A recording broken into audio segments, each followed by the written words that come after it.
سلام بطعنا بالنافطواتنا كبراتن بيتساب تقرأي برودكاست سيرفيس واددو حدشتي واناوي معبالتات حيزنا لكم قريبنا لنا حابراوت عنحيتكم ساناكم بمعدامنا بزرزراتهم تسقاقيرنا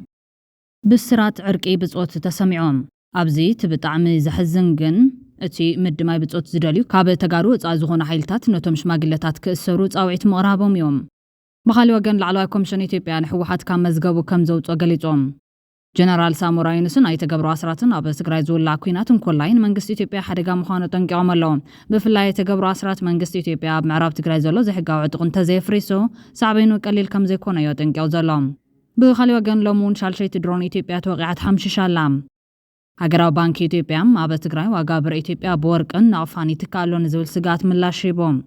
ኢትዮጵያዊ ጀነራል ተቐቲሉሎ ማዕተልቲ ናይቲ ጀነራል በማዕኸናት ዜና መንግስት ከይተረፈ ምግውሑ ድማ ዘራራብ ኮይኑሎ የሰማሁት አለ በፓርላማ የተነገረው ነገር አለ ለሰላም እንቆማለን ለሰላም ነው ሁሉ ምንም ጊዜ ፍላጎታችን ሰላም ነው የሚል ነገር አለ ግን ይሄ ነገር ምንድነው ከተግባራዊ ጋር ካልሄደ በስተቀር ማለት ቢያንስ ቅድም ያልኳችሁ ሁለት ነገሮች ካልተፈጸሙ በስተቀር ይሄ እንግዲህ እስካሁን ድረስ በፕሪቶሪያው ስምምነት መሰረት በዚህ በትግራይ የነበሩ ከፌደራል መንግስት በስተቀር ሌሎች ታጣቂዎች ትጥቃቸውን ይፈታሉ የሚል ስምምነት አለ አንድ ዋና አንኳር ስምምነት ነው እንግዲህ እንደምናየው በወልቃይት ብዙ ታጣቂዎች አሉ በሺዎቹ እንዲያውም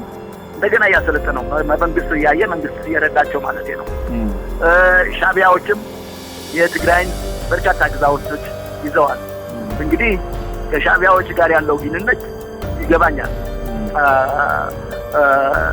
ጊዜ ወስዶ መፈታት ያለበት ነው እንግዲህ ከዚህ መሬት መውጣት አለባቸው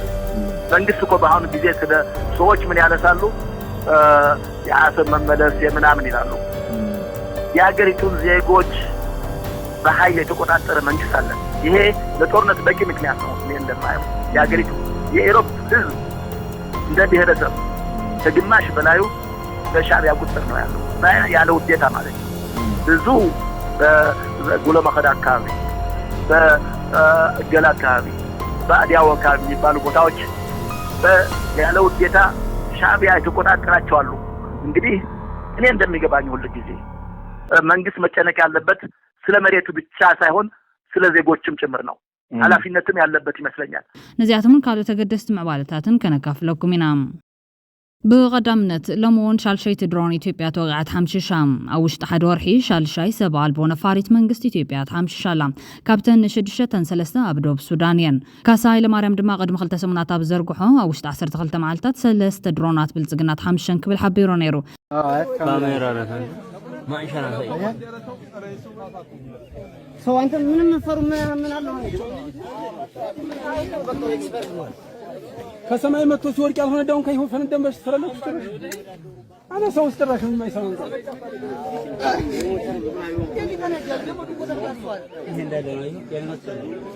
ካሳ ዘርጊሕ ወዝነበረ ሓበሬታ ካብ ፍልፍላት ደብረ ዘይቲ ሓይል ኣየራን ወታደራዊ ኮማንድ ምክልኻል ሃገርን ብዝተረኸበ ሓበሬታ ምስ ሱዳን ኣብ ዘዋስን ኣብ ግንባር ምዕራብ ትግራይ ክሳብ ሕዚ 3 ድሮናት ብልጽግና ተሓምሽን ኣለዋ ብምዋል ክሳብ ዕለት 7 ጥሪ ድሮናት ብልጽግና 400 ግዜ ኣብ ልዕሊ ትግራይ ብፍላይ ድማ 36 ግዜ ኣብ ልዕሊ ኣርሚ ሰብዓን ብተወሳኺ ድማ ኣብ ውሽጢ ሱዳን ብምእታው ኣብ ልዕሊ መዕቆቢታት ዝርከብ ስዱድ ህዝቢ ትግራይን ቀትርን ለይትን ወታደራዊ ዳህሳስ ከም ዝገበረ እዩ ሓቢሩ ነይሩ ኣብዚ ኸይዲ ብዕለት 25 ናብ 26 ታሕሳስ 2018 ዘውግሕ ዋነትን ናይ ዓረብ ኤምሬት ዝኾና ብቻይናውያን ኪላታት ዝተዋፈራ ክልተ ዊንግሎንግ ድሮናት ኣመንጎ ሕሞራን በረኸትን ከምኡውን ኣብ መድረገነት ዓብዲ ራፊዕ ከባብን ምስ ሙሉዕ ዕጥቀን ተሓምሸን ኣለዋ ተን ድሮናት ምስ ወደቓ ሽዑ መንግስቲ ኣብይ ናብተን ከባቢታት ገዚፍ ወታደራዊ ሓይሊ ብምውፋር ንስብርባራት ኣራሪ ብምሽጥር ናብ ደብረ ዘይት ሓይሊ ኣየር ጓዒዙ ኣብ ውሽጢ ሃንጋር እትዩ ብምንታይ ከም ዝወደቓ ምርመራ ይካይድ ኣሎ ክብል እውን ገሊጹ ነይሩ እዩ ኣብ ከይዲ ምርመራ ወዳደቓ ዘን ክልተ ድሮናት ብልጽግና ካብ ዊንግሎንግ ንላዕሊ ክባርን ፅሬትን ዘለዋ ስርሒት እስራኤል ዝኾነት ሓንቲ ድሮኑ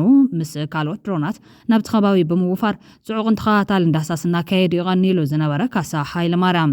ብዕለት 7 ጥሪ 2018 ኣጋምሸት ግና ኩለን ምስ ዝነበራ ዊንግሎንግን ሬንቦውን ድሮናት ካብ ምዕራብ ትግራይን ውሽጢ ሱዳንን ናብ ከባቢ ሽረን መቐለን ትምለሳ ተሓንቲ ንበይና ዝኾነት ስርሒት እስራኤል ናይ ሰርቬይላንስ ድሮን ማለት እውን ስርሒት IRS ተተሓባበር ዝነበረት ድሮን ሃልዋታ ይጠፍእ ብድሕሪኡ ኣብቲ መወዳእታ ዝነበረትሉ ከባቢ ኣብ ደቡብ ሱዳንን ምዕራብ ትግራይን ከም ዝተሓምሸሸ ምሽት ተፈሊጦም ሽዑ ድማ ጀነራል ብልጽግና ዝመርሖ ብሄሊኮፕተር ዝተሓገዘ ብበዝሒ መኻይን ሓይሊ ናብቲ ዝወደቐትሉ ከባቢ ኣዋፊሮም ከምቲ ዝሓለፈት ዝፍርባራት ክእክብ ሃሰው ክብል ይሓዲሮም ኮይኑ ግና እታ ድሮን ሙሉእ በሙሉእ ስለዝተሓምሸት ዝረብሕ ስብርባር ኣቕሓ ከም ዘይተረኸበ እዩ ካብ ደብረ ዘይቲ ዝመጽእ ሓበሬታ ኣረጋጊጹ ክብል ሓቢሩ ምንባሩ ኣይርስዓን ኣወዳድቓ ዘንድሮናት ብዝምልከት ኣብ ደንበ ብልጽግናን ተሓባበርቱን ክኢላታት ኤምሬትን ቻይናውያንን ስጡም ምሽጥራዊ ምርመራ ዝቐጸለ እንትኾን ክሳብ ሕዚ ጭቡጥ መረዳእታ ክረኽቡ ዋላ እኳ እንተዘይከኣሉ ኣብ ክልተ ግምታት መቓቒሎም ከም ዘለዉ እዩ ካብ ወታደራዊ ኮማንድ ምክልኻል ሃገር ዝተረኽበ ሓበሬታ ገሊጹ ዘሎ ፍርቆም ብኣርሚ ሰብዓ ወይ ድማ ብሱዳን ጃም ተገይረን እየን ክወድቃ ክኢለን ትብሉ ብወገን ካልኦት ድማ ከምቲ ኣብ ቤንሻንጉል ኣብ መዋፈሪ ናይ RSF ጀነራል ደጋሎ ዝተወቕዐ ብግብፂ ወይ ብሳውዲ አረቢያ ንጥቃ ኣለና እምበር ሱዳን ኮነ ኣርሚ ሰብዓ ዝዓቕሚ የብሎም القوام يسمع كم زلوا يتحبروا إلون هيريوم قدم كبل أو اشتيرترا بشان خبوري زودغت درون حويسكا أبز غربا زودغ درونات بلتقنا 4 بزحنا الله دحري أب سالسات الرست حمش شتا وساني تسرح إسرائيل زغنت درون IRS بلتقنا مرمران متصراين كساب زقبر ناب تقراي بفلاينا معرب تقراي كون السودان زقبرو زنبرت خاتال داساس درون تطوبينو تمتمو وفار دروناتو أب كل أمحران أورميان غيرو كم زلوا زوم في الفلات حبيرهم دحر مبالهم دحر غلتا سامون دماغ وترست حمش شاد درونات ناب شدشتو وسيغو حزون حداش حمشت درون أزرارابي تزعبا خوينا اللام أب تقراي بزغربوان سلسة متقعات درون مكيادو سعبو أزراراب زغونة أرى درون زملكة حابريتا بودس مالك أب مغالة مزرقحو زيزكاريوم أنا سوى استراك من ما يسوون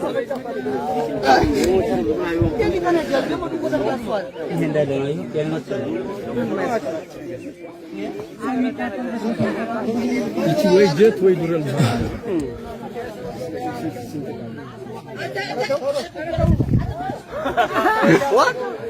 بخالي حبريتا جنرال ساموراي نسناي تجبر أسرات الناب تجري زول عقينات كلين منجستي تبي حدا جام خانة تنجوام بفلاي تجبر أسرات منجستي تبي أب معرب تجري زول زي حجا وعدون تزي فريسو صعبين وقليل كم زي كوني هتنجو زلام زي ما تنجتها حبريتا زي إيكونوميست إثيوبيا كابز هون وان العلين أو كينات نمتا أب جما جملا أب زقلت زلغنيات يوم زبطاب مع خان حبريتا زي إيكونوميست مع خان حبريتا زي إيكونوميست كم زقلتو أب سالستين أب جزاتو أب زسفارة صحف إثيوبيا كابز هون وان العلي ناو كينات نمتا أب جما جم هلا قالت لهم فدرال منجست إثيوبيا حبرت أفريقيا زغربون إذا تحتى كم زي أقبله كاب حد العلوي بعلم مز كم زرقاقت قالت زي إيكونوميست حبرت أفريقيا بزغربا معلتها من قحيلتات من كل خالة جراين منجست فدرال نستفاد روتري أو قمت بمتاو من قلت يوم حيلتات زي تخكير زغربا حتى كم منجست إثيوبيا أو شت أو قدنا أي ملكتكم من يزول ملس مركبه مزاج زي إثيوبيا خوينات كون كم زغلي زمت بركة زبال غطرة جار سراويت زسلف حيل من كل خالة إثيوبيا مسكبت تازوراتو نابدو تجرايت قعم هلا أو تحفظ داسة زي إيكونوميست اتياب تاجر تفتروا زلخونتات نخلو سلام وعدلات عاتيو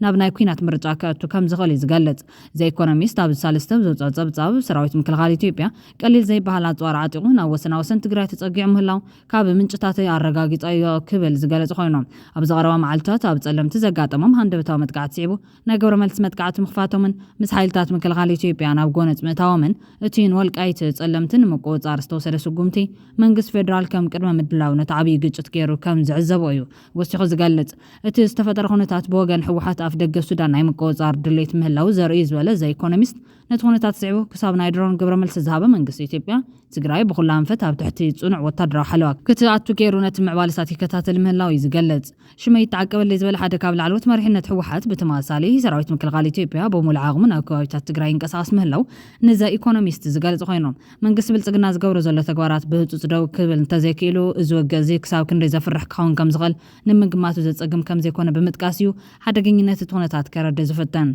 بدحرز معوالو ريتو زهابة نبريتا ما جورشم سراويت مكل غالاقر جنرال ساموراي نسجما كوينات مستقراي حدا قنيا سعبين كم زلواتن كولام نسو مس منقستاو معخن زينا إثيوبيا زغونا بريس ايجنسي غازيتا بلاس ساب زكايرو قال محتت سلام جزاوي دما وقت مسارس زقبر يكونن سلام علتاو نابراك خوني قبايلو لام نبريتا ما جورشم سراويت مكل غالاقر جنرال ساموراي نس زلع سلام زمتزن سلام بمقداميو سلام لمعاتيو سلام تمرتيو سلام نقول نجار وسانيو سلام طعام مخان ممان كابز توجيس كان سلام زعنقفو نجارات بمولام نتخاتلكا مستغخاد أدلاي يكبلون معيدولام أب تقراي زخنا فلالاين تمزيو بحيلك فتح مدلاين نتمفتحي أعطيو كاميراين أي تقمن بزهتن بمر دانك فتح كم زغل زي محسابن ازين تزي تغيرو ناي مودات أي ناولكا نحيل مفتح طرح محساب تطو كبل كم زلون قليطلام زوسد يوسد السلام قدام قبويو مخنياتو كاب سلام تتقاماي تزبيو كاوغز تقاماد مخاليو سلازخونا نحيل مفتح زي مقدام ناي مريدان زتن مفتح موسادي مرص زبلت جنرال سلام مسفان ناي بزح سراحه توصيتيو گندما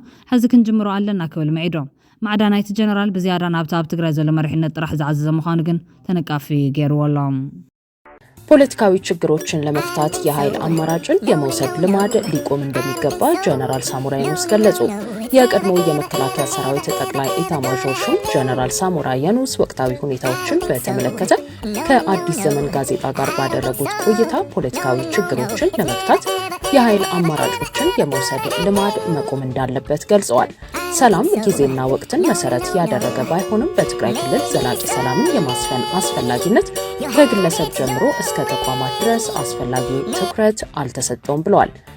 ካብ ጀነራል ሳሞራ ዝጠንከረ መጠንቀታ ዝሃበ ነበር ፕሬዝዳንት ትግራይ ነበር ላዕለዋይ አመራር ህወሓትን ዝነበረ ፖለቲከኛ ገብሩ አስራት በወገኑ መንግስት ፌደራል ኮርኔል ደመቀ ዘውዱ ዘሰልጥኖም ዘለው የተከዘዘብ ዝተባሃለ ዕጡቅ ኃይሊ ዕጥቂ ከፍትሖም ጸዊዕሎም እቲ ንህወሓትን ሻዕቢያን ብትርብ ምንቃፍ ዝፍለጥ ፖለቲከኛ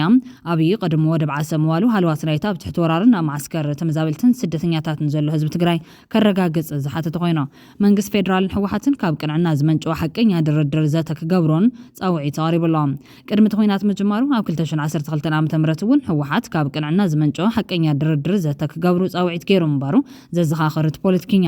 ሕዝቡን መንግስት ኢትዮጵያ ዕጡቃት ካብ ስልጣን ተዓቂቡ ናብ ልዝብ ከመርሕ ንጋዜጣ ሪፖርተር ኣብ ዝሃቡ ሓበሬታ እዩ ጸውዕ ዘሎም እንግዲህ በፌደራል መንግስት በኩልም ያው በጦር በዚህ በጸለምቲ ተዋግቷል። እኔ ትልቁ ነገር የምለው ይሄ እንግዲህ ዞሮ የፖለቲካ መፍትሄዎች ከሌሉ በስተቀር ጦርነት አይቀሬ ነው፣ ግጭት አይቀሬ ነው እና እነሱም እንደሚሉት ይሄ ተፈናቃዮች የመመለስ ጉዳይ ይሄ አስተዳደራዊ ወሰኖችን የማስከበር ጉዳይ የፌደራል መንግስት ስራ ነበር፣ ግን ይሄን አላደረገም እስካሁን ድረስ። ይሄም አንድ ትልቅ የፕሪቶሪያው ስምምነት ጥሰት ነው። በአንድ በኩል መንግስት የተፈናቃዮችን በመመለስ ጉዳይ በተጨማሪም ይሄን አስተዳደራዊ ወሰን የመመለስ ጉዳይ እስካሁን ድረስ አላካሄደም። እንግዲህ እነዚህ ኮንቴስትድ ኤሪያስ ወይ ማከራከሪያዎች የሚባሉ ነገሮች አሉ። እነዚህ ነገሮች እኮ ነገሮች ከተስተካከሉ በኋላ ሰዎች በቀያቸው ከተገኙ በኋላ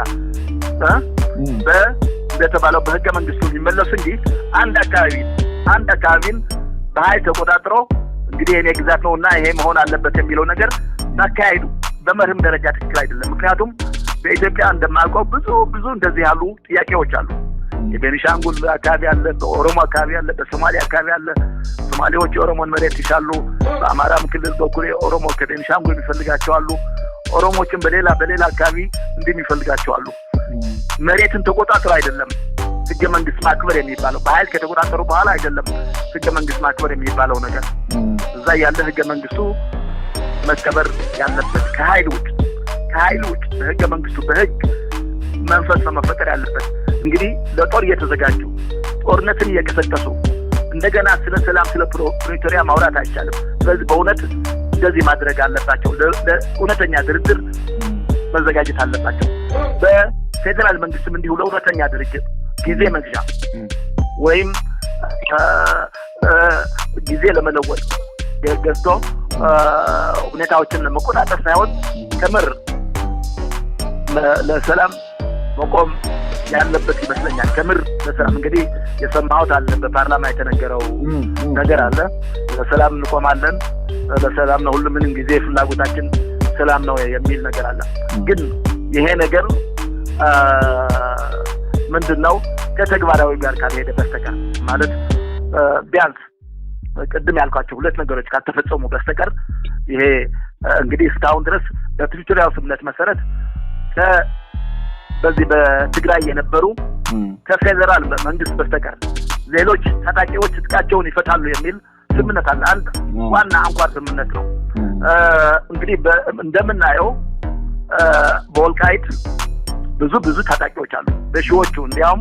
እንደገና ያሰለጠ ነው መንግስት እየረዳቸው ማለት ነው። ሻዕቢያዎችም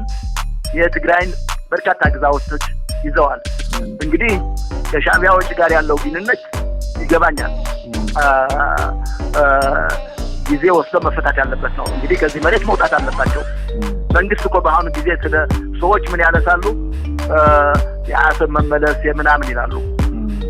የሀገሪቱን ዜጎች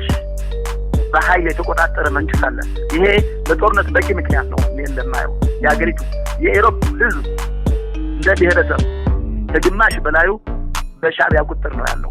ያለ ውዴታ ማለት ነው። ብዙ በጉሎ መኸዳ አካባቢ፣ በገላ አካባቢ፣ በአዲያው አካባቢ የሚባሉ ቦታዎች ያለ ውዴታ ሻዕቢያ የተቆጣጠራቸው አሉ። እንግዲህ እኔ እንደሚገባኝ ሁሉ ጊዜ መንግስት መጨነቅ ያለበት ስለ መሬቱ ብቻ ሳይሆን ስለ ዜጎችም ጭምር ነው። ኃላፊነትም ያለበት ይመስለኛል። እንግዲህ ይሄን አሁን ሊተገብረው ይችላል ወይ የሚል ሌላ ጉዳይ ነው። ግን በብዙ ሀገሮች ጦርነቶች የሚቀሰቀሱት የአገሪቱ ዜጎች ችግር ላይ ሲወድቁ ነው እና መንግስት ዜጎችን የመከላከል ኃላፊነት ግዴታም አለበት። ይሄን ያደረገ እንዳልሆነ ይገባኛል። መንግስት ለምን እንዳላደረገም ይገባኛል። ይሄ ህወሓት ጋር ከሌሎችም በኢትዮጵያ ያሉ ግጭቶች ጋር ይሄን ሳይፈታ ወደዛ ይሄን ነገር ያደርጋል የሚል እምነት የለኝም። ምክንያቱም ይሄን መሬት መንግስት ብቻ ሳይሆን ለትግራይ ህዝብ ቁሜያለሁ የሚለው ህወሓትም ይሄን መሬት ሻዕቢያን ወሮ ይዞ መሆኑን ያወቀ ከሱ ጋር እየተባበረ ነው ያለው። ልዕሊ ሚሊዮን ህዝብ ትግራይ ካልቕ ልዕሊ 42 ሚታዊ መሬት ትግራይ ኣብ ትሕቲ ወራር ክወድቕ ናብ 2 ሚሊዮን ዝግመት ህዝብ ትግራይ ንልዕሊ 5 ዓመታት መንበሪኡ ቴንዳታት ክገብር ትግራይ ብዓሰርታት ዓመታት እንድሕሪት ክትምለስ ዝገበሩ መንግስቲ ኢትዮጵያ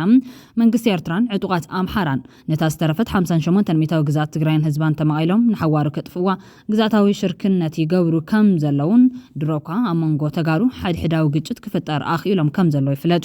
ኣብዚ እቲ ብጣዕሚ ዘገርም ሰለስቲኦም ጆኖሳይድ ዝፈጸሙ ሓይልታት ምዕራብ ትግራይ ናብ ትግራይ ክምለስ ፈጺሞም ዘይደልዩ ምዃኖም እዮም። ዋላቶም ምስ ሕወሓት ይቀራረቡ ዘለዉ ኤርትራን ፋኖን ኮነ እቲ ምስ ስምረት ዝበሃል ተላፊኑ ዘሎ ኣብዪ ኣሕመድ ዓሊ ኣብ ጉዳይ ምዕራብ ትግራይ ግልጽ እዮም። ትግራይ ክትቁረስ ተጋሩ ክብተኑ ከም ዘለዎም ሓሳቦም ኣይቀየሩን። ኣብዚ ዘይልወጥ ንጹር ፖሊሲ ሒዞም እዮም ዝሰርሑ ዘለዎም። ኣብዚ ጉዳይ ተዳሪኹ ርእይቱ ዝሃበ ቴድሮስ በላይ ነዞም ንትግራይ መሊሶም ንምጥፋእ ንተጋሩ ዘባልዑ ዘለዉ ጸላቲ ክገልጾም እንከሎም ነንባዕሎም ንስልጣን ሃፍትን ኣብ ዝገብርዎ ናይ ጎብለላት ኩናት ቀለብ መድፍዕ ዝኸውን መንእሰይ ክንህቦም እዮም ዝደራደሩና ዘሎም። ካብዚ ብዝተረፈ ሕልፍ እናበሉ ምዕራብ ትግራይ እናበልካ ብምጽዋዕ ዝገብርዎ ፕሮፓጋንዳ ናይ መረጻ ቅስቀሳ እዮም። ኤርትራ ምዕራብ ትግራይ ክምልሱ ኣይትደለን፣ ፋኖ ምዕራብ ትግራይ ክምለሰልና ይደለን፣ ኣብዪ ምዕራብ ትግራይ ክምለሰልና ይደለን ብጣዕሚ ግልጽ እዮም በማሊ ዝገልጾም። ብስልጣን እልኽን ሕልናኦም ዝዓወረ ፖለቲከኛታት ትግራይ ድማ ናብዚ ሓደገኛ መጻወድያ ህሩግ ዝብሉ ዘለዉ ኮይኖም ትግራይ ድማ ኣብዚ ህሞት እዚ ድንግርግር እያ ትብል ዘላ። እዚ ከይኣክል ድማ ጆኖሳይዳዊ ህልቂት ህዝቢ ትግራይ ዝበዝሐ ሻዕብያ ይፈጽምዎም። ብልጽግና ባ ናብ ዝብል ቁስሊ ጉዳያት ናይ ሙግዳ ፕሮፓጋንዳ ምስ ጋሮም እዮም። ብፍላይ ኣብዚ ኣብዪ ኣሕመድ ሎሚ ቅነ ንህዝቢ ትግራይ ክብል ምስ ሻዕብያ ተባኢሰ ዝብል ባጫ ሰለስቲኦም ሓይልታት ኣብ ትግራይ ዝፈጸሙ ወገበናት ዝምልከቱ ሰነዳት ዳግማይ ክገላበጡ ምኽንያት ኮይኑ ቀኑ እዮም። ሓደ ካብዚኦም ንገበናት ኣብዪ ኣሕመድን መሻርክቱን ንድሕሪ ተመሊሱ ብምግልባጥ ንተጋሩ ወትሩ ብሉጽ መልእኽቲ ዘመሓላለፈ ፈታዊ ህዝቢ ትግራይ ዝኾነ ንዝህቦም ሃነፅቲ ሓሳባት ትግራይ ብሮድካስት ብዙሕ ዋና ፍልጦ እውን ኣብ ሰማዕቲ ዘቕርበሉ ኤርትራዊ መምህር ተመስገን ካሕሳይ ሎሚ እውን ዝስዕብ ብስእሊ ዝተሰነይ መልእኽቲ መሓላሊፉሎም። ስእሊ ምስሊ እዩ ኣብ ትሕቲ ዝብል ኣርእስቲ መልእኽቱ ዘመሓላለፈት መምህር ኣብ ዝርአ ዘሎ ስእሊ ናይቲ እዋን ሓቀኛ ምስሊ እዮም። እዚ ስእሊ እዚ ኣብ ዶብ ኦም ሓጀር ኮይኑ ግዚኡ ድማ ጽባሕ ናይቲ ሎሚ ስጋቱ ገለል ኢሉ ዘሎ ምዕፃዊ ዶብ መረብ ዛላንበሳ እዮም። ኣብ ስእሊ እዚ ከም ንዕዘቦ እቲ ሎሚ ተሰዲዱ ዘሎ ገዱ አንዳርጋቸው ኣብ ማእኸል ኢሳያስን ኣብይን እቲ ሎሚ ምስ ኩሉ ድኽመታቱ ኣብ መሬቱ ዘሎ ዶክተር ደብረጽዮን ገብረ ሚካኤል ድማ ብጫፍ ተዋሲኡ ይረአ። ኣርባዕትዮም ድማ ድሙቕ ናይ ይምሰል ፍሽኽታ ይረኣዮም። እዚ ዘብለኒ እዚ ምስሊ እዚ ነቲ ድሮ ጽንተትን መከራን ዝወለዶ ኩናት ትግራይ ዝተዋደደሉ ግን ድማ መዘዙ ክሳብ ሕዚ ዝቕጽል ዘሎን ብምዃኑ እዮም። እዚ ሎሚ ዝቕጽል ዘሎ ሃዋሃው ኩናት ናይቲ ስልጣንን ህልኽን ዘንቀሉ ኣብ ልዕሊ ህዝቢ ትግራይ ዝተኣወጀ ኩናት እምበር ሓድሽ ሕዚ ዝፍጠር ዘሎ ኩናት ኣይኮነን። ሎሚ እቶም ቀዳሞት ተጻምዲ ሽዑ ሕቡእ ዝመስል ዝነበረ ጉድ ሓቂ ክዛረብሉ ጀሚሮም ኣለዎም። ዝኾነ ምስ ኮነ ምስ ጠፍአ ዋጋ ይብሎን። እቲ ኣብ ኤርትራ ዘሎ ስርዓት ዝቐየሮ ዝለወጦ ነገር የለን። ኣብ ትግራይ እውን ድሕርቲ ብተኣምር ዝግለጽ ምኸደን ሓይልን ዓለም ዘዛረበ ሓድነት ተጋሩን ነቲ ጅግነት ዝምጥን ዝተለወጠ ነገር የለን። ስለዚ ተቐዳማይ ዝተወለደ መከራ ክንዲ ብሰላም ዘብቅዕ ካሊእ መከራ እናወለደ እዩ ዘሎ። ነዚ መልክዑ እናቐያየረ ቃላትን ፕሮፓጋንዳ እናለዋወጠ ሓድሽና መሰለ ግና ናይ ትማሊ መከራ ከመይ ጌርና ደው ነብሎ ክብል ይሓቲቱ ዘሎ።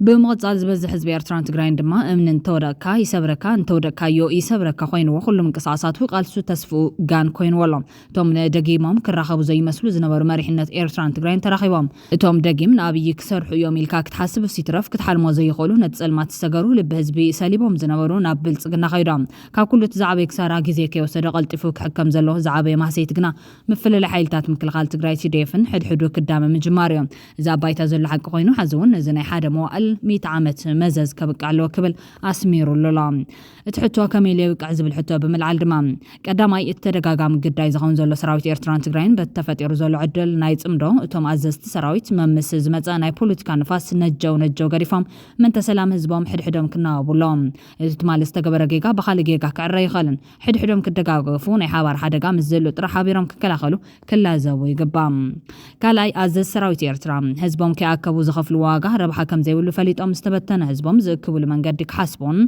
صادق فترون يغبام عزز سراويت تግራይ እንደሆነ ነፃ ባሕራ መሬት ዘሎ አካሎም ከይሓወፉ ምስካሎት ሓይልታት ምጽማድ ናይ መዋእል መዘዝ ምቕጻል ምዃን ተረድዮም ጉዳይ ሓይልታት ሓራ መሬት ብልዝብን ሓቀኛን መሬርን መፍትሕ ክገብሩሉ ይግባም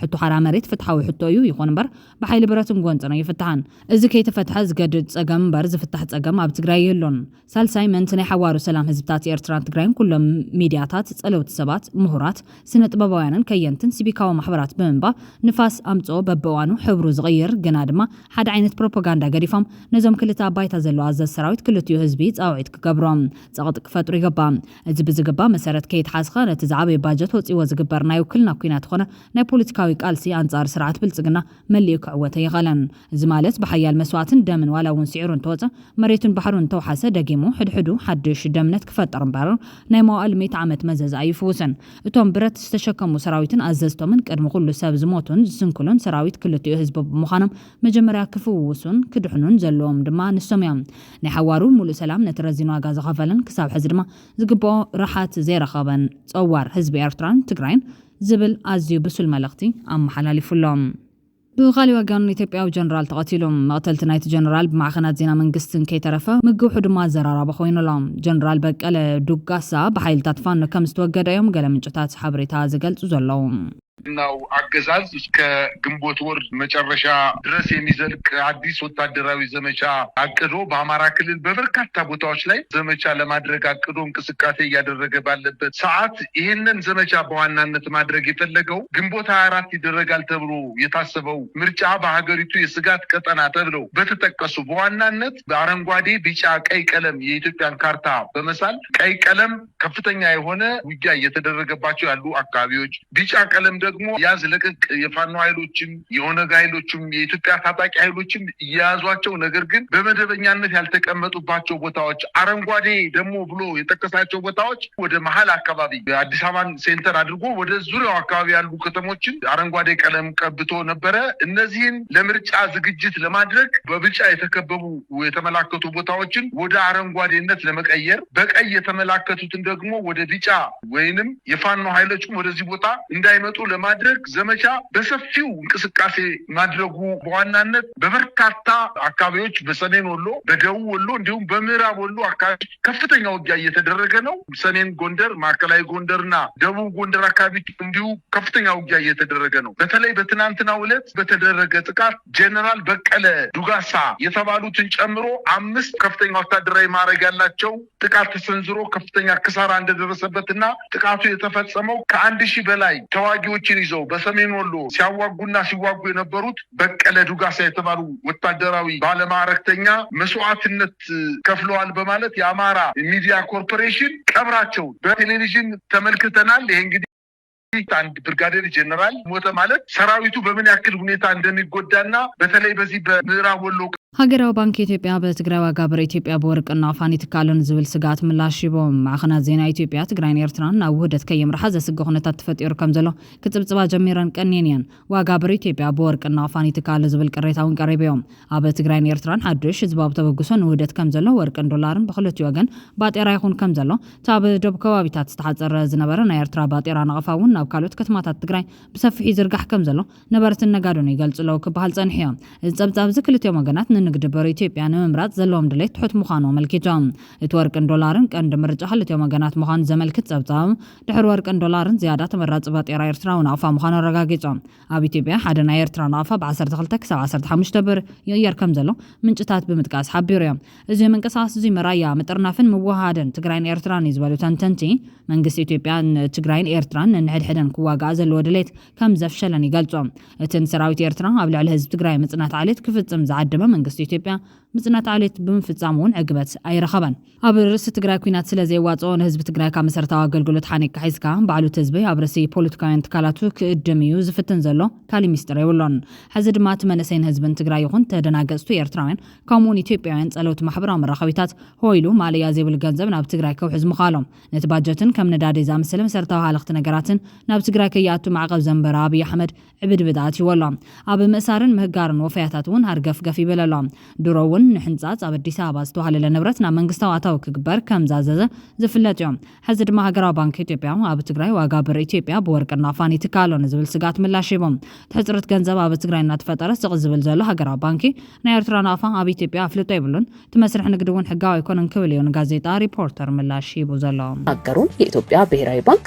ናቅፋ በሀገሪቱ ውስጥ ስለመሰራጨቱ መደበኛ መረጃ እንደሌለው አስታውቋል። የብሔራዊ ባንክ የፎሬክስ ክትትልና ሪዘርቭ አስተዳደር ዳይሬክተር አቶ የኔ ሐሳብ ታደሰ የኤርትራ ናቅፋ እንደ ኬንያ ሽልንግ ወይንም እንደ ጅቡቲ ፍራንክ እውቅና ያለው አይደለም ብለው ናቅፋ በኢትዮጵያ ውስጥ ለውጭ ምንዛሪ ግብይት የሚውል ህጋዊ ገንዘብ አይደለም ሲሉ አስረድተዋል። አክለውም ድንበር ተሻጋሪ ግብይቶች ቢከሰቱ በይፋዊ የንግድ እንቅስቃሴዎች ስር እንደሆኑ ተደርጎ የማይቆጠርና ህገ ወጥ ነው ሲሉም አክለዋል። بخالي حدش حبريتا بسرات عرق بصوت تسامعهم أبزت بطعم زحزن جن እቲ ምድማይ ብጾት ዝደልዩ ካብ ተጋሩ ወጻ ዝኾነ ሓይልታት ነቶም ሽማግለታት ክእሰሩ ጻውዒት መቕራቦም እዮም ኣብ ቤት ዓድን መራሕቲ ሃይማኖትን ትግራይ ደቂ ትግራይ ክዓርቁ ጀሚሮም ኣለዎም ብዙሓት ድማ ነዚ ናይ ዕርቂ ተበግሶ ይንእድዎ ኣለዎም ገለ ሰባት ኣብ ወጻኢ ዓዲ ብሰላምን ብውሕስነት እናነበሩ ኣብ ዓዲ ዘሎ ህዝብና ናብ ዝኸፈ ኩናት ንምእታው ዝገብርዎ ዘሎ ጻዕሪ ዘሕዝን እዩ ዝብል ናቐፌታ ኣብ ልዕሊ ነጋዶ ኩናት ዘቕርቡ እዞም ነዚ ዕርቂ ሰላም ዝድግፉ ዘሎ ወገናት እዚ ብዝተፈላለዩ ናይ ሚድያ ኣካላት ይኹን ውልቀ ሰባት ዝመሓላለፍ ዘሎ ናይ ጽልን ኩናትን መልእኽቲ ነቲ ብሰንኪ ዝሓለፈ ድማ ኩናት ብዙሕ ዝተጎድአ ህዝብና ተወሳኺ መከራ ካብ ምምጻእ ሓሊፉ ዝረብሕ ነገር የብሎን ኩናት ንዝኾነ ወገን ዓወት የምጽን እዩ ዘምጽእ ነገር እንታሎ ሞት ስደትን ድኽነትን ጥራሕ እዩ ዝብል መልእኽቲ እውን እናመሓላለፉ እዮም እዞም ምፍሳስ ደም ክልተ ኣሕዋት ጠጠው ክብል ዝጠልቡ ወገናት ዘለዉ ናይ ሰላም ዕድላት ብምጥቃም ንዝኾነ ይኹን ፀገም ብዘተን ብብልሕን ንምፍታሕ ክሳብ መወዳእታ ዕድል ንቃለስ ካብ ርሑቕ ኮንካ ዝግበር ናይ ጥፋት ኮስኳስ የበቃ ኣብ ወጻኢ ኮንካ ናይ ሞት ጓይላ ምድላው ኣብ ልዕሊ ህዝብና ዝፍጸም ዘሎ ዓብዪ ግፍዒ እዮም ንህዝብና ነድሕኖ ህዝብና ሕዚ ዝደልዮ ሰላም ርግዓን ዳግም ህንፀት እምበር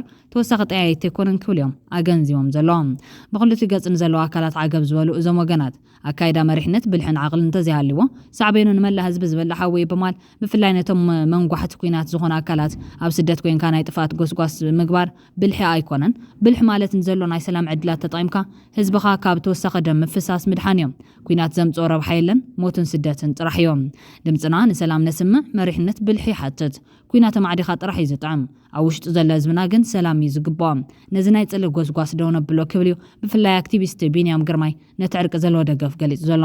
ኣብዚ ብጣዕሚ ዝገርም ነገር ብሸነኽ ብልጽግና ኾነ ህግደፍ እቲ ደም ምፍሳስ ክቐጽል ድሌት ከም ዘሎ ዘመልክት እቶም ሽማግለታት ክእሰሩ ጻውዒት ክቐርብ ምጅማር እዮም ነቶም ዓረቕቲ ሽማግለታት እዚኦም ከ እስከንታይ እዮም ዝብል ሓደ በፌስቡክ ዝተረጋገጸ ቬሪፋይድ ዝኾነ መርበብ ሓበሬታን ህግደፍ ንሕወሓትን ናብ ክልል ዓፋር ዘለው ቲፒኤፍ ዝዓርቁ ምዃኖም ብምጥቃስ ድማ ሕወሓት ነዚኦም ኣሲራ ደደቢትያ ከተስፍሮም ዝግባእ ክብል ይጽዋዕ ኣብ ኤርትራ ፍትሒ ዕርቅን ሰላምን ዝጽዋዕ ቤት ዓድን መራሕቲ ሃይማኖትን ምሳር ልሙድ ኮይኑ ኣብ ቤት ማሰርትን ከለው ህይወቶም ዝሓለፈ ፓትርያርክ ኣቡነ አንጦኒዮስ ኣብነት ጉዳያት ናይዚ ኣርሜናዊ መንግስቲ ህግደፍ እዮም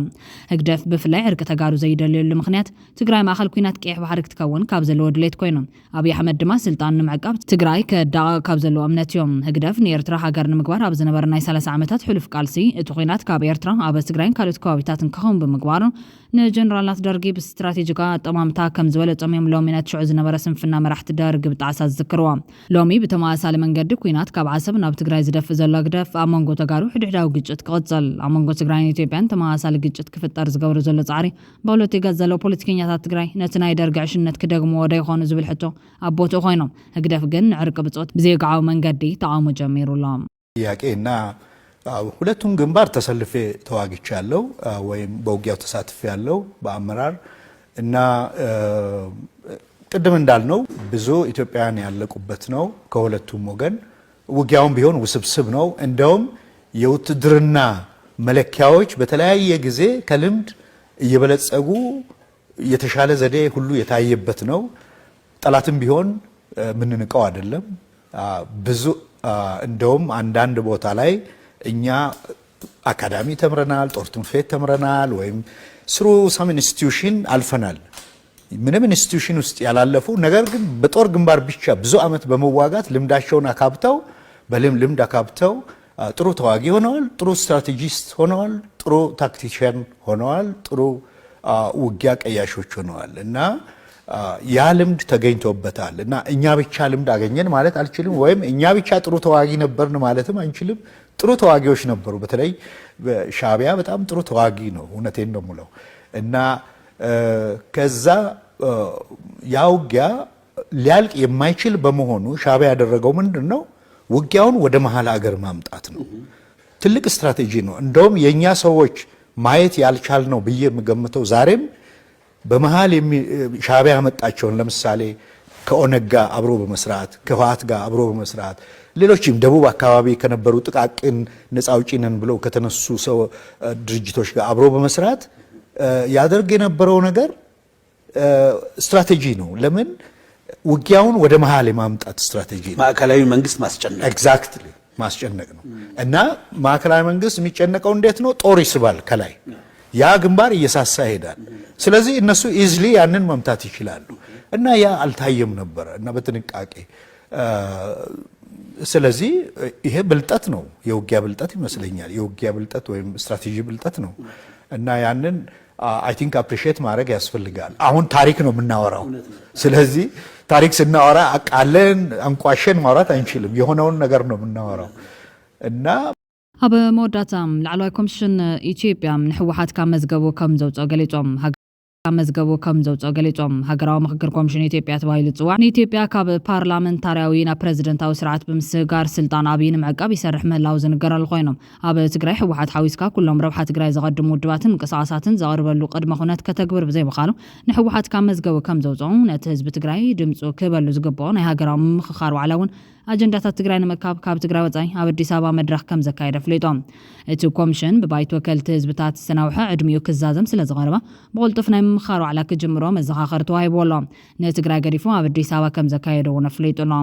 29 ጥሪ 2018 ዓ.ም ኮሚሽነር መስፍን ኣርኣያ እቲ ኮሚሽን ንኩሎም ካብ ትግራይ ወፃኢ ዝኾኑ ኢትዮጵያውያን ኣብ ሃገራዊ መድረኽ ምምኽኻር ንምስታፍ ዝሓንፀፆ መደብ 93 ሚታዊ ዕውት ከም ዝኾነ ገሊጹሎም ኣብ ትግራይ ግን 42 ሚታዊ ግዛትን ህዝብን ኣብ ትሕቲ ወረርቲ بمليونات ዝቁፀሩ ሰባት ኣብ ዳሳት በምህላዎም ሕወሓት ኣብ ዝሓለፈ ተሓሳሳብ ዝሃቦ ምላሽ ኣብ ዝዋን ኣብ ትግራይ ናይ ምምኽኻር መድረኽ ምክያድ ገይፂ እዩ ከም ዝበለት ኮሚሽን ገሊፆም ሕወሓት ነቲ ኮሚሽን ዝሃቦ ምላሽ ተስፋ ከም ዘያቆረፆ ንቃዋሚ ኮሚቴ ባይቶ ኣብ ዝሃቦ መብርህ ዝገለጸ ፕሮፌሰር መስፍን ንሕወሓት ካብ መዝገቡ ብምውፃእ ኣጀንዳ እውን ትግራይ ገዲፎ ኣብ አዲስ አበባ ከም ዘካየዱ እውን ኣፍሊጡሎም ትግራይ ነቲ ኮሚሽን ወሰንቲ ሕቶታት ኣቕሪባ ምላሽ ክህብ ከም ዘይከኣለ ይፍለጥዮም